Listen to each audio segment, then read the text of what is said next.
정금과 같이 정결케 하소서. 내 영혼에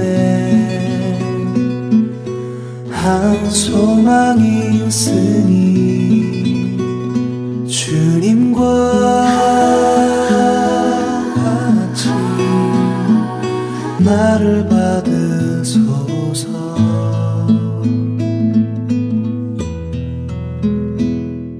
마태복음 5장 3절로부터 4절의 말씀입니다. 제가 봉독에 올립니다. 심령이 가난한 자는 복이 있나니 천국이 그들의 것이며, 애통하는 자는 복이 있나니 저희가 위로를 받을 것이며. 지난 우리가 시간 팔복 영성에 대해서 첫 번째 시간을 보냈습니다. 심령이 가난한 자의 복이라 하는 말씀을 가지고 은혜를 나누었죠.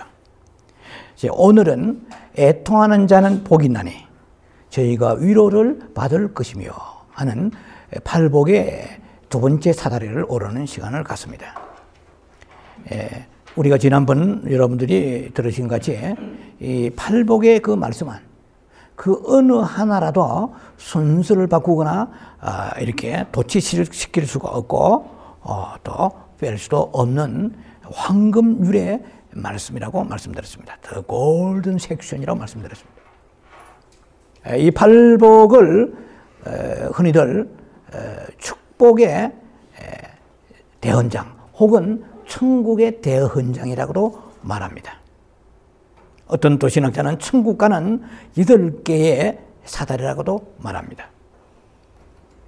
그래서 우리가 지난 시간 심령이 가난한 자는 복이 있다는 말씀, 그리고 심령이 가난한 사람의 주어지는 그 축복이 천국이 저희 것이라고 말씀을 하셨습니다. 그래서 우리가 헬러 들은 대로 마카리오스 호이 프터코이 토 포뉴마티라고 그랬습니다. Blessed are the poor in spirit. 내 영혼이 파산 선고를 받았다는 것입니다. 절대 가난한 상태.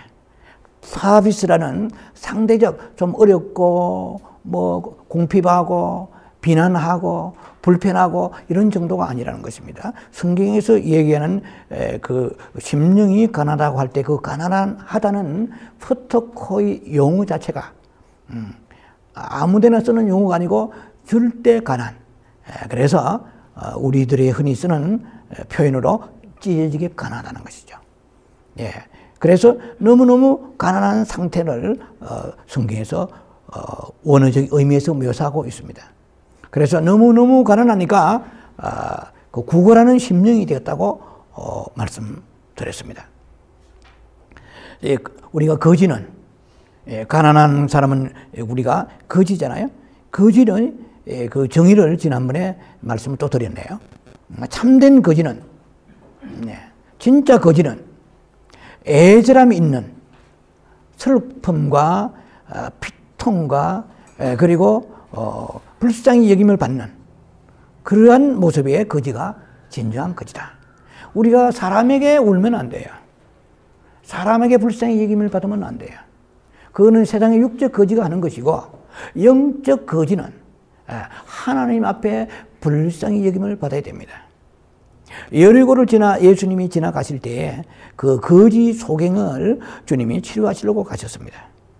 많은 소경이 있었지만은 그 한 거지가 나를 불쌍히 여겨달라고 주님 앞에 매달렸습니다.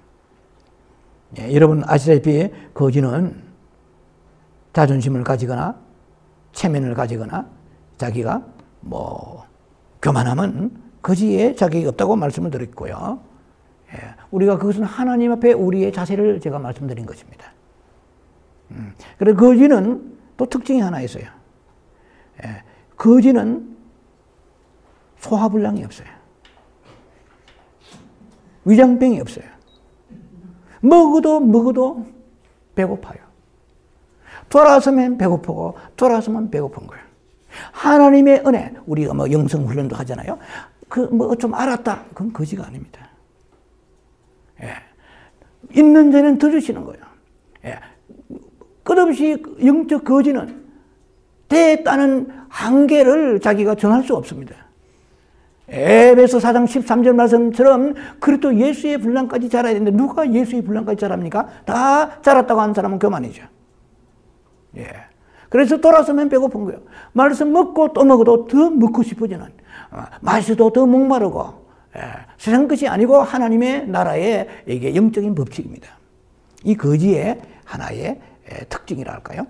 우리는 육적인 거지가 아니고 영적 거지를 지금 말합니다. 그래서 하나님 앞에 나아갈 때 세 가지 아무것도를 가지고 나아가야 됩니다. 무슨 말이냐면은, 주님, 나는 아무것도 아닙니다. 주님, 나는 아무것도 없습니다. 주님, 나는 아무것도 할 수 없습니다. 나는 정말 빈잔입니다. 빈 그릇입니다. 내 경험과 나의 지식과 내 의를 이 잔에서 담을 수가 없습니다. 주님 것으로 채워주옵소서. 자, 이런 마음을 가지고 주님 앞에 나아가야 될 것입니다. 심령이 배부르면은요, 은혜의 문이 차단되고요, 축복의 문은 말할 것도 없고요, 구원의 문이 닫힌다는 것입니다. 왜? 심령이 가난해야 복이 있고 천국이 저희 것입니다. 천국이 저희 것입니다. 천국 갈 수 있다는 얘기 아니에요? 심령이 배부르면 천국 못 간다는 얘기입니다. 그래서 다 알았다, 이런 교만 방자가 있다면 이것은 정말 불행한 것이 될 것입니다. 우리의 성도들은요, 세상 일이 아무리 잘 풀리고 또 무엇이 형통하다 해도 정말 너무 놀랍게 순풍에 돛단 듯이 뜻대로 잘 형통하게 풀려가도 그때가 위기입니다. 네가 어떻게 하는지 주님은 감찰하신다는 아셔야 돼요. 심령이 더욱더 가난해져 가야 그 사람이 복을 받는 사람입니다. 육적으로 아무리 배부르고, 내 안에 부족함이 없다 할지라도 삶에 부족함이 없다고 해도 심령이 헌옷이 되고요, 너덜너덜한 찢어진 그런 그제와 같은 누더기를 입고 있다고 생각하면서, 나는 헐벗고 가난하다고 주님 앞에 내 영이 말이죠, 내 영혼이 주님 앞에 나와서 너무너무 영적인 파산 선고를 받은 사람과 같다고 고백하면서 주님 앞에 애통하며 나아가는 그 사람이 축복이라고 말씀하셨습니다. 우리가 왜 애통해야 되겠습니까? 우리가 헬라어로 보면은 마카리오스 호이 펜둔테스라는 말이죠. 애통이란 말은 펜둔테스입니다, 헬라어로.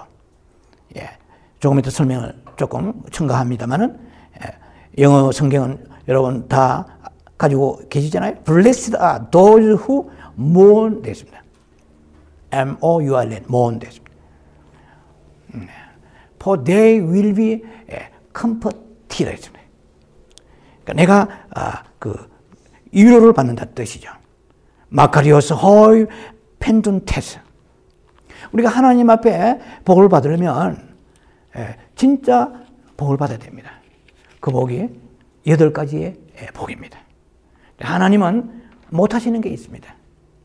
왜냐하면 애통하지 않는 사람에게 위로하실 수 없습니다.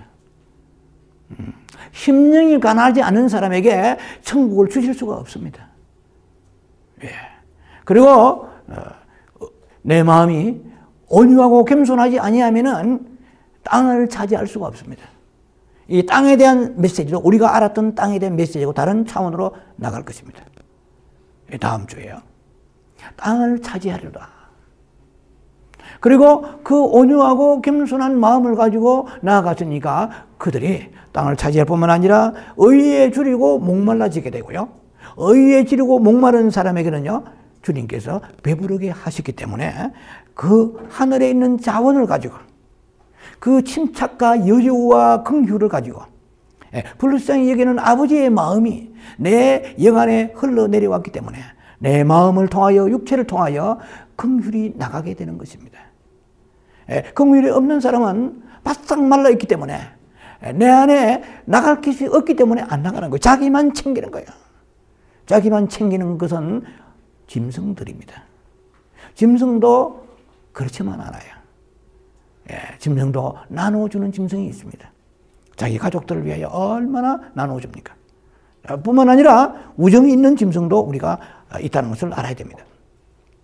그래서 이 애통이라는 것은 헬라의 그 원어적 의미로 볼 때는 우리 안에 정작 있어야 할 것이 없고 없어야 될 것이 내 안에 있음으로 인하여 아파하는 것입니다. 슬퍼하는 것입니다. 여러분 슬프지 않으세요? 팔복이 내 안에 없다는 거예요. 내 안에 있어야 될 그리스도 예수의 그 사랑과 긍휼과 자비와 온유와 겸손, 9가지의 열매, 갈라디아 5장 22절에 나와 있는 9가지 열매가 없어요. 그리고 팔복이 없어요. 팔복이 내 안에 있는 배부름이 없고 팔복이 내 안에 없기 때문에 먼저 내 마음에 나눠줄 것이 없어요. 이것을 나눠주기 전에 내 마음에 나눠주래요. 어디서요? 내 영에서 흘러나와야 돼요. 영의 사람은, 우리가 영성의 사람은, 하나님의 사람은, 신부를 단장하는 사람은 우리가 내 영의 상태를 점검하는 사람인데 어떻게 내 영의 상태를 점검해요? 내 영은 보이지 않습니다. 이 세상에 영을 볼 수 있는 사람은 없어요. 물론 하나님 보여주시면은 욥기 같은 데 보면은 영이 지나간 걸 어떤 느낌은 있지만 우리가 그 나라에 가서 볼 수가 있는 것이죠. 그런데 우리가 영이 가난한지 부한지를 알아야 우리 대처를 할 거 아닙니까? 알아야 애통해야 되는데 영이 문제는 뭐냐? 영이 지금 가난하고 영혼이 가난한데도 불구하고 휘휘낙낙하는 사람이 얼마든지 있다는 것입니다. 그건 좀 있으면 말씀 나눌 때 구절을 말씀을 드리겠어요. 지금 이 사람은 주님 보실 때에 이렇게 딱 지옥 가기 안 맞은 상태예요. 심령이 가난한 줄 알아야 그 다음에 무슨 일이 시작될 텐데 영이 지금 쪼그라들어서 거지가 돼서 박박한데도 불구하고 자신이 가난한지를 느끼지 못한다는 거예요. 그래서 나는 부자라는 거예요. 라오디게 교회 같이. 나는 예수를 몇십 년 믿었다는 거예요. 기도도 응답 많이 받았다는 거예요. 능력이 또 나타난다는 거예요. 그리고 내 삶에도 너무너무 많은 것을 주님이 주셨다는 거예요. 우리가 영의 상태는 뭘 봐야 되느냐? 내 마음의 상태를 봐야 됩니다. 영에서 내 마음으로 생명이 흘러나오게 되어 있습니다. 그래서 영은 우리가 지성소 아닙니까? 그 지성소에는 구약의 성막에서와 같이 하나님이 그곳에 좌정하십니다. 법궤를 그 지성소 안에 배치하지 않습니까? 하나님을 만나는 곳이죠. 쉽게 말하면. 그 하나님을 만났던, 그래서 이스라엘의 1년에 한 번 대제사장이 지성소에 들어가서 그들의 죄, 그들의 모든 사함받지 못한 죄들을 주님 앞에, 하나님 앞에 나와서 그 죄 사함을 달라고 그 양푼에 그 짐승의 피를 담아가지고 올라 들어가서 법궤에 바르고 그런 여러 가지 예식의 과정이 있잖아요. 그래서 죄 사함을 받았으면 확신을 가지고 그 대제사장이 성소를 거쳐서 나옵니다. 날아서 나오는 게 아니에요. 성소를 거쳐서 나와서, 그리고 촛대와 떡상이 있고 향단이 있는 성소를 거쳐 우리의 마음이죠. 그리고 뜰은 우리의 오간을 가지고 있는 육체입니다. 그래서 나와서 선포하는 겁니다. 죄 사함 받았다. 백성들아 기뻐하라. 그러니까 그 지성소에서 벌어진, 여호와를 만났을 때 그 대제사장만이 아는 하나님으로부터는 계시적 사인을 가지고 나와서 선포할 때 마음이 알고, 즉 성소가 알고 뜰에서 선포하니까 백성들이 아는 거예요. 그래서 우리는 뜰과 성소와 지성소로 성막이 되어 있는 이 몸입니다. 그래서 내 영 안에 정말 영이 가난지 부한지 무언가 영에서 흘러나와야 되는데 어디로? 마음으로 흘러나와야 돼요. 마음으로 흘러나오는데 악독이 가득하고 판단과 정죄와 그리고 미움과 시기와 질투와 비판이 나오고 불평불만이 가득하고 말이에요. 초조와 근심불안이 가득하다면 뭐가 흘러나오겠어요? 이건 우리 벌써 그것은 영에서 흘러나오는 게 아니에요. 영에서 흘러나올 재료가 없다는 것이죠. 너무 가난하고 박박하니까 완전히 바닥이 되었으니까 흘러나올 게 없어요. 구원은 받았다고 외치지만 내 영 안에 성령이 계시니까. 그런 내용이 풍성하지 못하고 자라지 못하니까 하늘에서 있는 그 풍성함과 그 자유함과 넉넉함과 겸손과 온유와 자비 그다음에 희락이라든지 어떤 그 긍휼을 하늘에 있는 자원이 내 마음에 없으니까 내 육체 마음은 일단은 육체를 주관하잖아요. 또 마음이 없으니까 어떻게 합니까? 얼굴이 찌그러집니다.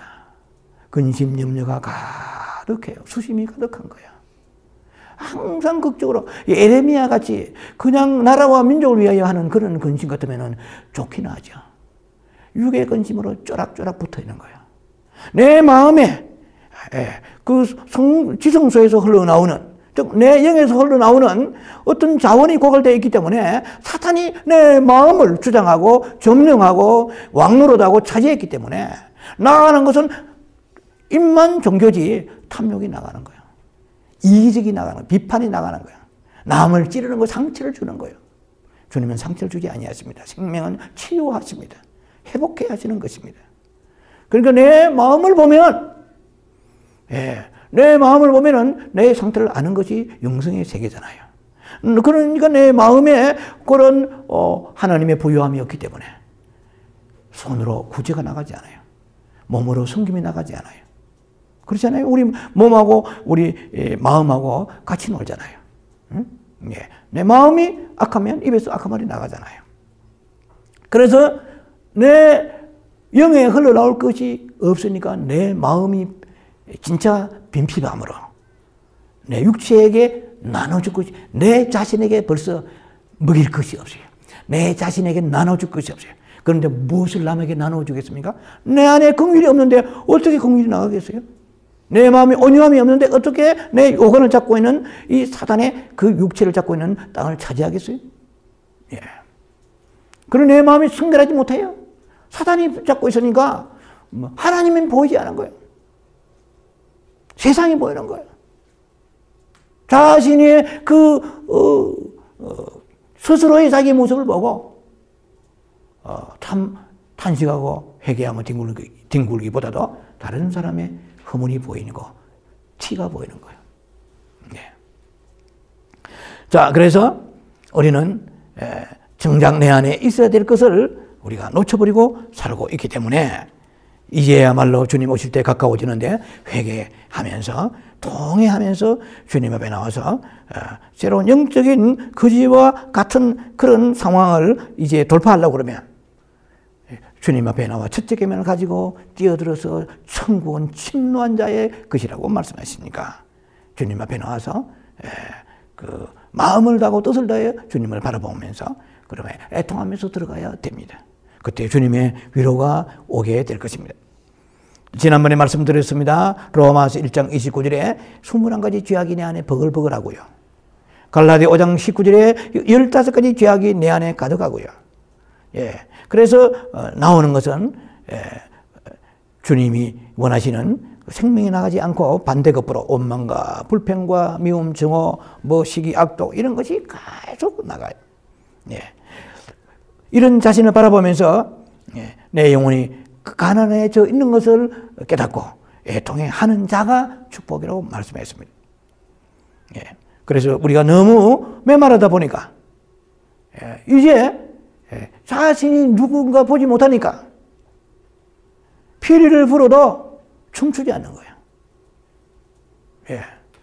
그리고 애호가이도 눈물을 흘리지 않는 거예요. 슬퍼하지 않는 거예요. 영적 루게릭병에 걸려버렸다는 것입니다. 영적인 무감각 상태에 돌입했다는 것은 이것은 중병을 앓고 있다고 보면 될 것입니다. 우리가 무엇을 애통할 것입니까? 이게 내 영에 대한 가난함을 애통해야 되는데 이것이 우리의 가장 애통의 중요한 주체가 되는 것입니다. 그러나 우리가 일반적으로 또 살다 보면은 많은 애통들이 우리의 삶 속에 등장하게 됩니다. 우리 사랑하는 가족을 잃었다든지 멀리 떠나보낸다 할 때 거기에 우리가 애통이 있습니다. 펜둔테스가 있습니다. 예. 사랑하기 때문에, 예. 그 창세기 3장 35절에 야곱이 자기 아들 사랑하는 요셉을 실제로는 이렇지 않지만 짐승에게 뜯겨 물려 죽은 줄 알고 그 피에 젖은 옷을 붙잡고 애통할 때 펜둔테스라고 그래요. 예. 우리가 지금 애통이 우리가 정작 어디로 그것도 애통입니다. 그건 범죄가 아니죠. 그러나 애통 있는 이 애통을 우리는 다른 데서 많이 소모하고 있다는 것을 제가 얘기하는 거예요. 예. 그 다음에 이거는 정말 좋은 애통이죠. 이웃과 타인의 아픔에 애통하는 것입니다. 예. 제가 지금 드리는 이 말씀들은 내 심령이 가난하고 그래서 천국이 저희 것임이 되는 사람은 애통하는 자가 되고요. 애통하면 위로를 받게 되면 그 다음에 이런 것들이 흘러나옵니다. 예. 이웃의 아픔, 타인의 아픔에 동참하는 것입니다. 시편 119편의 136절에 저희가 주의 법을 지키지 아니하므로 내 눈물이 시내같이 흐르나이다. 이 펜둔테스, 애통이 흘러가는 것입니다. 여러분 알다시피 빌립보 3장 18절은 자주 제가 인용하잖아요. 내가 여러 번 말했거니와 이제도 눈물을 흘리며 말하노니 여러 사람들이 그리스도의 십자가의 원수로 행하느니라. 그들의 마침은 멸망이요. 그 지옥 간다는 얘기입니다. 예. 그리고 그들의 신은 배요. 입술로 말이 하나님이라 하지 실제로는 탐욕이 가득하고 자기 중심이란 거죠. 예. 그리고 그들이 영광이라고 얘기하는 것지만 실상은 부끄러운 것이라 하늘의 일을 생각지 않고 땅의 일을 생각하는 자로라. 그때 그 사도 바울이 빌립보 성도들을 놓고 많은 사람들이 십자가의 원수로 행한다고 그랬습니다. 그래 빌립보 교회는 아주 모범적인 교회입니다. 그래도 거기에 다수의 많은 사람들이 십자가의 원수로 행한 것을 보고 애통했습니다. 여러분 잘 알다시피 로마서 9장 1절 3절에 보면 사도 바울이 내가 정말 참말을 하고 거짓말을 하지 아니하노니 이것은 내 양심이 성령 안에서 증거하는 바로라. 내 마음에 큰 근심이 있다래요. 여러분 큰 근심이 있죠? 있습니까? 내 마음에 큰 근심이 있고 쉬지 않는 그치지 않는 고통이 있나니 우리는 거의 육의 고통이 많습니다. 그 다음에 말씀 아시잖아요? 내 형제 친척 권력이 구원받기 위하여서는 내가 그리스도에게 저주받고 끊어질지라도 이렇게 되어 있습니다. 이게 펜둔테스입니다. 그런 것이 여러분에게 흘러나옵니까? 예. 조국을 위하여 에레미야가 2장 11절에 내 눈에 눈물이 상하며 눈물을 많이 흘리면 눈이 진물로 지는 거 아시죠? 예. 내 눈이 눈물에 상하여 내 창자가 끊어지며 내 간이 땅에 쏟아졌나이다. 간이 땅에 쏟아졌대요. 애간장을 녹이는 것입니다. 조국의 그 유다가 유대 나라가 북쪽은 아수르에 의하여 북이스라엘은 아수르에 침략당하고 남유다는 바벨론에 의하여 찬탈당하는 이런 말할 수 없는 비참한 성이 무너지고 성전이 회파되고 말할 수 없는 수모를 당하면서 에레미야는 정말 민족을 사랑하는 마음이 있기 때문에 펜둔테스의 애통이 흘러 넘쳤다는 것입니다. 우리는 정말 강 건너 불보듯이 남의 아픔과 조국의 그 현실을 우리가 그렇게 좌시해서는 안 될 것입니다. 우리 한국의 정치 현실,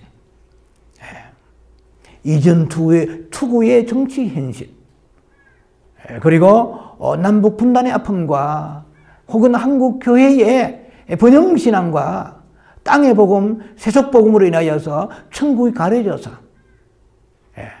천국의 소망을 갖지 못하고 천국에 기다리지 않는 그러한 뒤틀린 복음에 신음하는 영혼들을 위하여 한국 강단이 새로워지기 위하여 우리는 편든 태수의 애통의 기도가 마음으로 우리가 내면으로 부르짖으며 나가야 될 것입니다.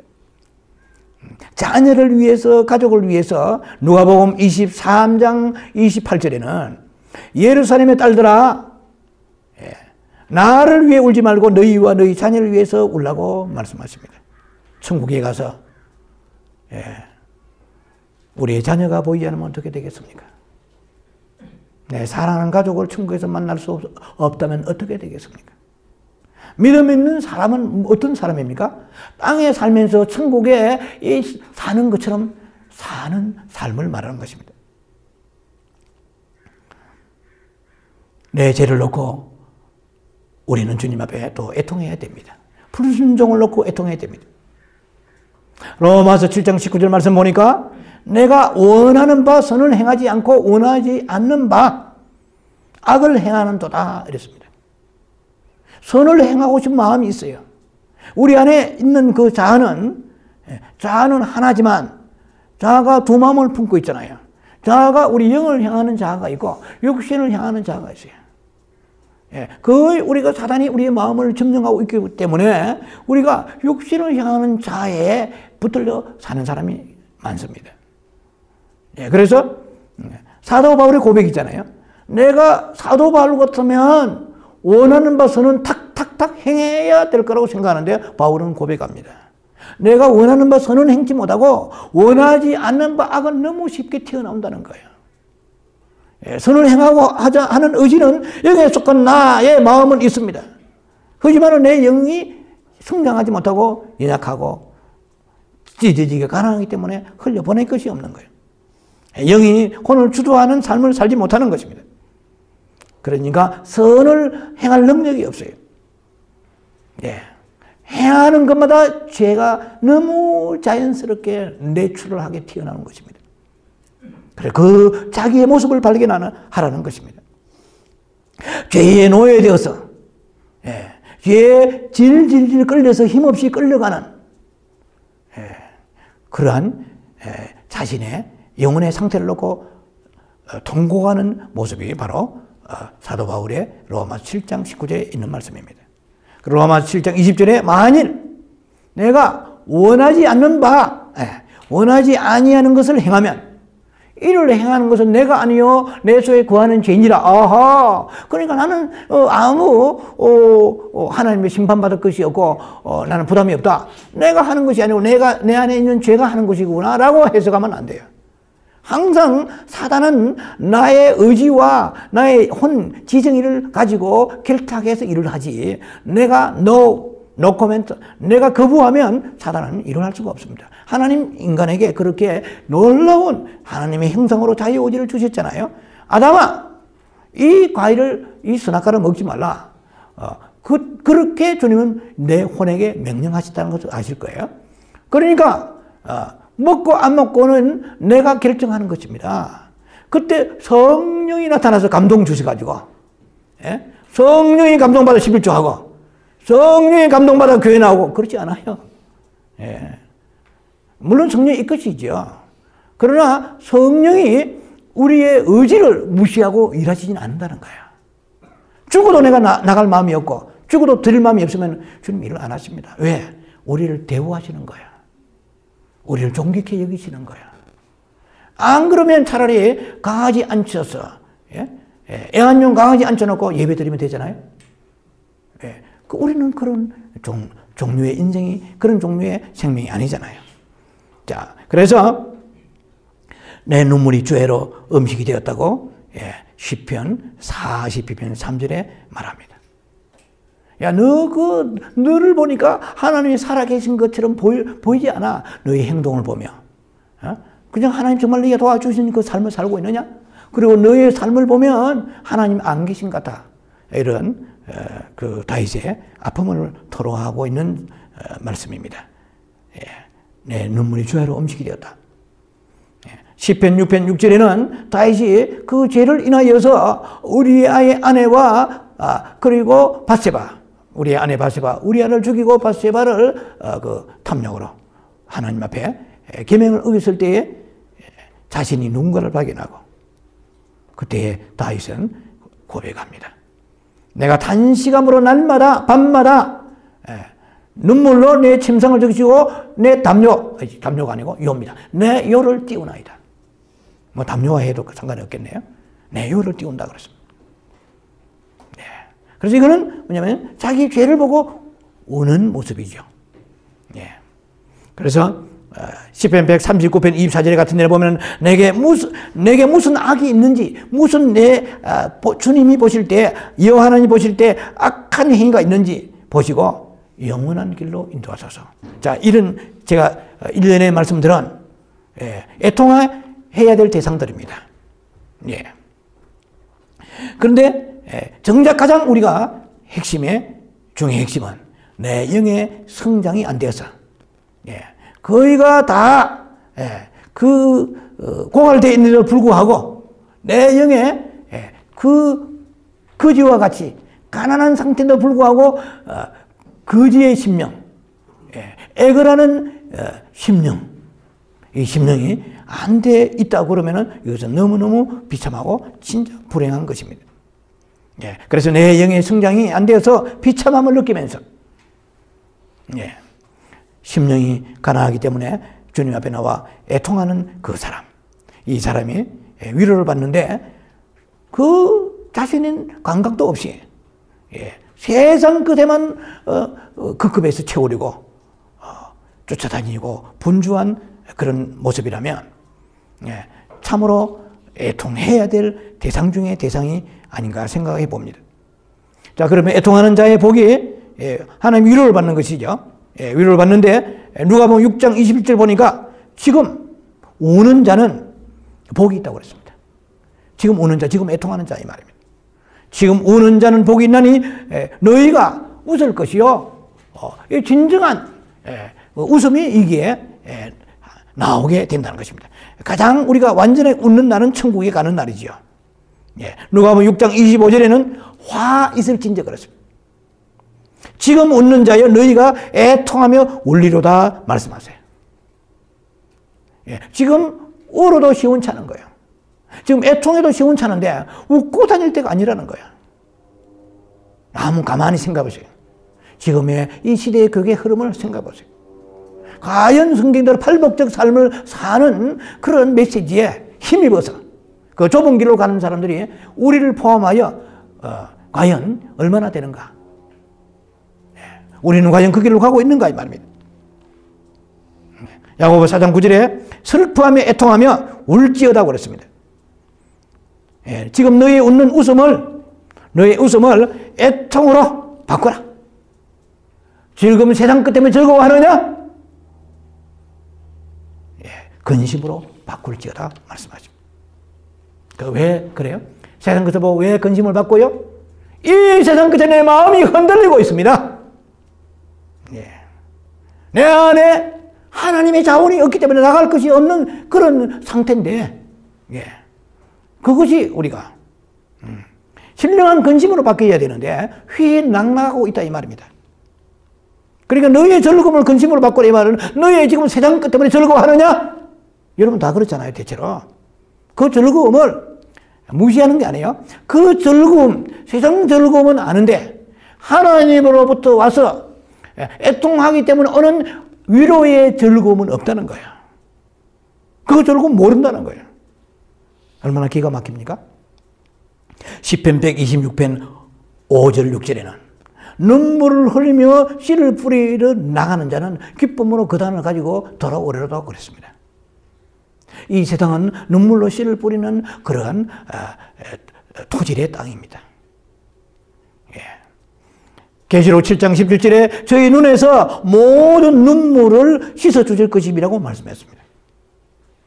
이것은 7년 대환란 때 다 휴고되고 남아있는 사람들이 휴고가 진짜였구나 굉장한 충격을 받고 그래서 다시 재정비하고 이제는 짐승과 우상을 경배치 아니하고 이마와 손에 어떠한 것도 표를 받지 아니하고 좀 개발되고 개선되고 진보된 것이 나올 거야. 사탄의 속임수죠. 이마에 손을 받는데 성경에서 이마에 손을 받는데 좀 더 업그레이드 되고 좀 더 개선된 진보된 것이 나올 거야. 그게 진짜 6665 베리칩이야. 너희 잘 분별하라 이런 말은 없습니다. 이마에 손등 박아갔다면 깁니다. 무조건. 예. 단순해요. 마태복음 18장 말씀처럼 천국 누가 들어갑니까? 똑똑한 체하면 못 들어가요. 머리를 굴리니까 사단이 점령해버리기 때문에 그런 말이 나오는 거예요. 단순하고 순진하고 선진하여 정직하고 어린아이 같으면 믿어지게 되는 주의 성령이 지혜와 총명을 주시게 되는 것입니다. 자, 그때 그 우상숭배하지 않고 666 베리칩 받지 않은 사람들이 그때 비로소 재정비하고 순교에 일사각오를 하고 목 잘린 사람들이 주님 앞에 갔을 때 그때 위로해 주시고 눈물을 닦아 주신다는 말씀입니다. 눈물에는요, 여러 가지 눈물이 있잖아요. 크게 두 가지 눈물입니다. 영의 눈물이 있습니다. 신령한 눈물입니다. 고린도서 7장 10절에 하나님의 뜻대로 하는 근심은 후회할 것이 없는 구원에 이르게 하는 회개를 이루는 것이요. 되죠. 이것은 영적 근심입니다. 신령한 근심입니다. 애통하는 근심입니다. 내 영이 심령이 가난하다는 것을 알고 주님 앞에 나와서 매달리면서 천국을 침노하면서 주님의 위로를 받는 근심입니다. 그런데 육의 근심이 있습니다. 이것은 사망의 눈물입니다. 이 세상 근심은 사망을 이루는 것이라고 말씀했습니다. 동일한 구절의 말에. 여러분들 세상 근심하는 사람 많이 봤죠? 야, 딸자식, 귀한 딸자식이 시집장가 가는데, 그래도 남에게 빠지지 않은 혼숙감을 줘야 할 텐데, 막 그치지 않은 고통이 오는 거예요. 큰 근심이 있는 거예요. 사도 바울의 근심하고 이거는 차원이 다릅니다. 큰 근심이에요. 그것도 잠을 못 이루겠는 거예요. 너무 초라해 보이니까. 그리고, 좀 더 새로운 신행차를 구입해야 되는데, 큰 고통과 근심이 끝이지 않는 거예요. 얼마나 땅의 근심이요. 웃기는 근심입니까? 성경에서 얘기하는. 여러분, 그런 근심하는 사람 많습니다. 속이지. 말 안 해서 그렇지. 이것은 사망을 이룬다고 그랬어요. 무가치한, 어떻게 보면 이건 무가치한 눈물입니다. 감상적 눈물입니다. 주님의 위로가 없어요. 그러면 좋은 차가 와서 위로해줘요. 좋은 명품백이 와서 위로해줘요. 오래 못 가요. 속고 있는 거예요. 성도는 한 세상 살아가면서 많은 영의 눈물을 흘려야 됩니다. 그때 그 영의 눈물을 흘릴 때에 주님이 발등상을 적시는 것입니다. 애통하며 주님 앞에 나아갈 때, 주여, 내가 예수를 이렇게 오래 믿었는데, 내가 이렇게 열심히 신앙생활을 했다고 했는데, 주님, 내 안에 가진 것이 너무 없습니다. 있어야 할 것이 없고, 없어야 할 그 자리에 다른 것이 들어와 있습니다. 주님의 성품이 하나도 없습니다. 바닥이 났습니다. 주여, 나를 불쌍히 여겨 주옵소서. 애통하면서 주님 앞에 나아갈 때, 메마른 심령이 그 애통하는 심령의 눈물을 통하여 담비에 적셔졌어. 그 박토의 땅에서 피어나지 못하는 그 새순들이, 초목들이 푸릇푸릇 힘을 얻으면서 자라게 되는 것과 같이 내 심령 속에, 메마른 심령 속에, 가시 돋친 심령 속에, 베스레델리와 같은 심령 속에, 사하라 사막 같은 심령 속에 애통하며 나아갈 때 주님의 위로가 있기 때문에, 주님의 위로의 성령의 담비가 있기 때문에 나는 내 안에 풍성한 생명의 잔치를 내 자신이 맛볼 수가 있는 것입니다. 우리는요, 정말 참된 위로를 받고 참된 축복의 길로 가는 애통의 밤을 두려워해서는 안 됩니다. 우리는 애통의 어두운 밤을 지나가야 됩니다. 예수님께서 지금 사순절입니다. 다음 주에 이제 고난주간이 시작됩니다. 그리고 다다음 주일에는 이제 부활의 아침을 맞게 됩니다. 예수님이 지나가신 그 짧은 생애지만은 애통의 밤을 수없이 지났습니다. 십자가의 그 어두운 밤, 처절한 버림받은 그 고통의 밤을 민망하여 내가 죽게 되었나이다 라고 고백하며 주여 이 잔을 내게 옮겨 한만 하시거든 이 잔을 내게 옮겨 주옵소서. 그러나 내 뜻대로 마시고 아버지 뜻대로 하옵소서. 이 애통의 밤을 주님 지나시고 견디시고 순종하시고 참으시고 이기셨기 때문에 부활의 놀라운 영광의 아침을 맞이한 것과 같이 말입니다. 창세기 1장 2절에 1장 1절은 너무나 잘 아시는 구절이에요. 태초에 하나님이 천지를 창조하시고요. 그리고 빛이 온 우리의 빛이신 게 아니고 땅이 온전하고 공허하며 흑암이 깊음에 있고 이랬습니다. 흑암이 먼저 왔습니다. 우주에. 그리고 1장 3절에 빛이 있으라 하며 하나님이 가라사대 빛이 있으라 하며 빛이 있었고 1장 5절에 그 빛을 낮이라 칭하시고 어둠을 밤이라 칭하시니 저녁이 되고 아침이 되니 첫째 날이라. 어둠의 밤이 먼저 왔습니다. 우리 동양 사람이나 뭐 대체로 현대 문명, 서구 문명에 사는 우리들은 거의가 다 아침부터 시작하지만은 성서적으로 볼 때는 밤부터 시작합니다. 밤이 오고, 밤에는 울음이 계속할지라도 그 아침에 그 어두운 밤을 지나고, 그 메마른 황폐한 그 밤을 지나고, 애통의 밤을 지난 자에게 그 찬란한 광채의 아침이, 그 감격이, 그 소중함이 무엇인가를 깨닫게 되는 것과 같이 주님은 우리들에게 이 다크 브라운의 눈동자를 주셨습니다. 우리는 굉장히 성서적입니다. 파란 눈은 비성서적이에요. 몰라서 그렇지 우리는 검은 눈도 아니에요. 너무 새까맣지 않고 아주 적당하게 다크 브라운의 눈동자를 가졌습니다. 그래서 세상이 좀 더 어둡게 보여야 돼요. 눈동자는 다크 브라운인데 세상은 얼마나 밝게 보입니까? 어두운 밤이 지나고 애통이 지나고 주님의 위로를 받는 말씀에는 성경의 구석구석에서 찾아볼 수가 있습니다. 하나님의 창조 사역도 그러하고요. 우리의 인체의 모습도 그러하고요. 우리 모든 삶의 모습 하나하나 봐도 버릴 것이 없는 주님의 놀라우신 그 메시지가 녹아 들어와 있다는 것을 우리가 발견할 수 있는 것입니다. 하나님의 나라는 빛의 나라입니다.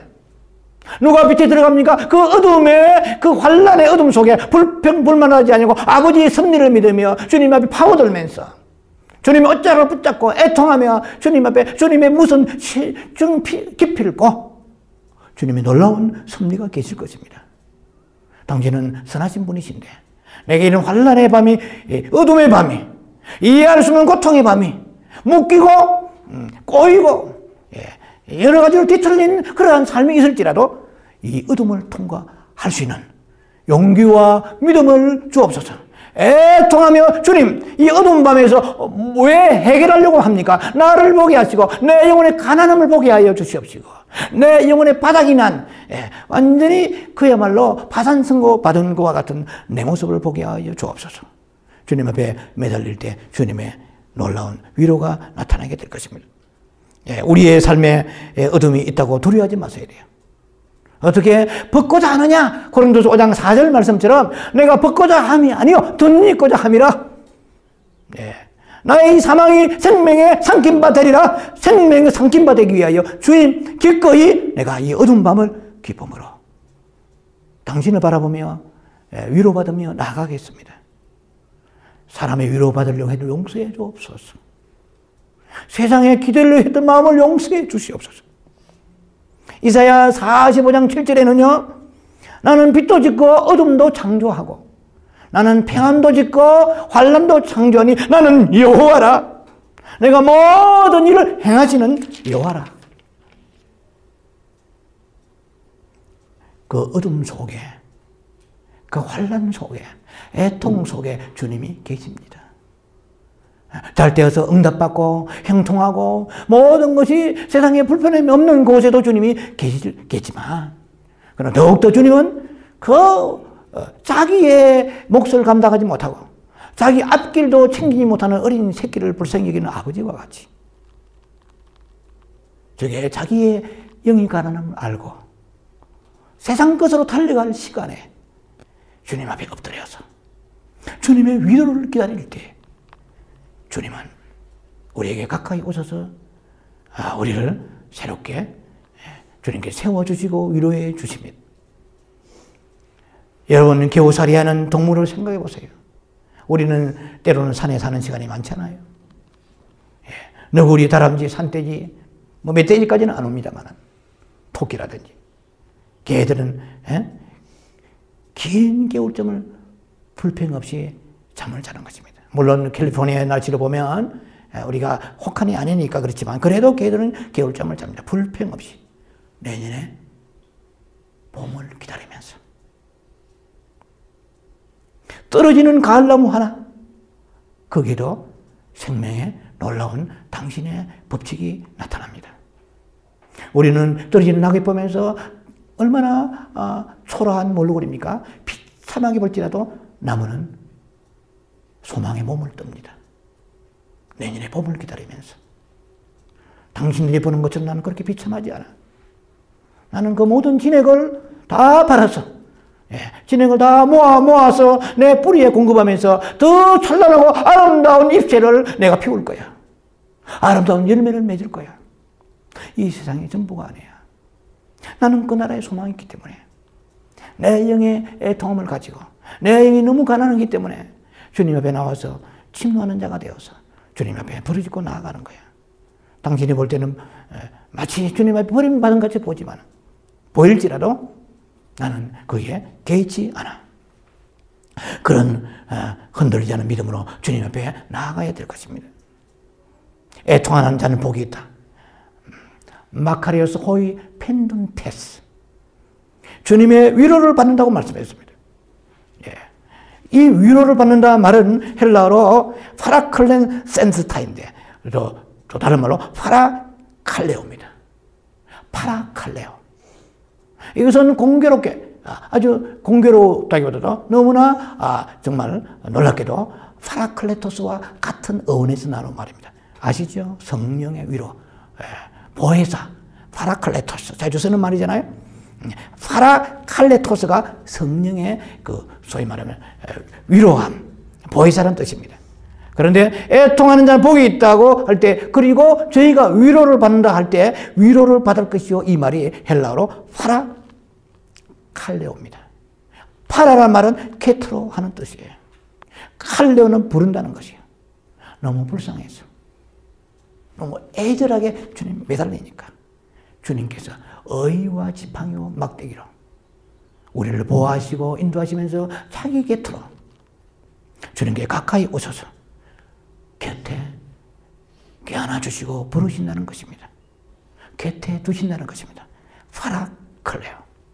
이것이 위로받는다는 헬라어의 말입니다. 주님을 앞에서 내 영혼이 너무너무 초라하고 가난하고 영적 파산자가 되어서 주님 앞에 나와서 애절한 마음으로 애간장이 녹아내리는 마음으로 주님 앞에 매달리고 나아갈 때 주님은 우리에게 파라칼레오, 위로를 해 주십니다. 마카리오스 호이 펜둔테스. 애통하는 자는 복이 있다고 주님 말씀하십니다. 오늘도 애통하면 내 영이 가난하기 때문에 내 마음에 너무 부여하지 못하니까 내 육체에도 나눠줄 것이 없다 보니까 다른 사람에게 나가는 것이 없습니다. 주여, 애통합니다. 당신 곁으로 나를 불러주옵소서. 옆으로 불러들여서 당신의 그 놀라우신 그 사랑의 손길로 나를 만져주시옵소서. 당신 곁에 갈 수 있도록 이끌어 주시옵소서. 위로해 주옵소서.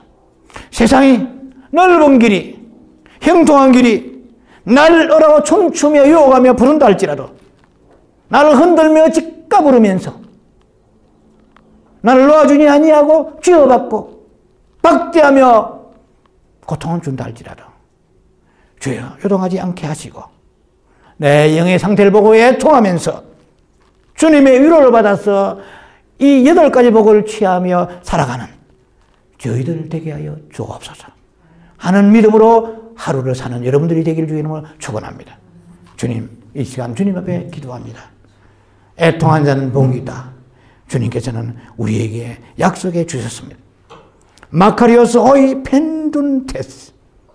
주여, 진정한 복을 다시 회복하게 하여 주시옵시고, 내 사랑하는 가족과 나라와 민족과 이웃을 위하여 애통하고 내 죄를 위하여 애통하되 가장 핵심 중의 핵심은 내 영의 가난함을 깨닫고 주님 앞에 나와 애통하며 나아갈 때 하늘에 놀라우신 부드럽고 따뜻하고 아름다운 손길로 당신 곁에 우리를 불러주시고 위로하여 주시사 의의 지팡이의 막대기로 보호하시고 주님 내 영을 만져주셔서 하늘의 평강과 소망이 내 안에 넘치게 해주시고 수많은 목마른 영혼들에게 나누어주신 제들 되게 하여 주옵소서.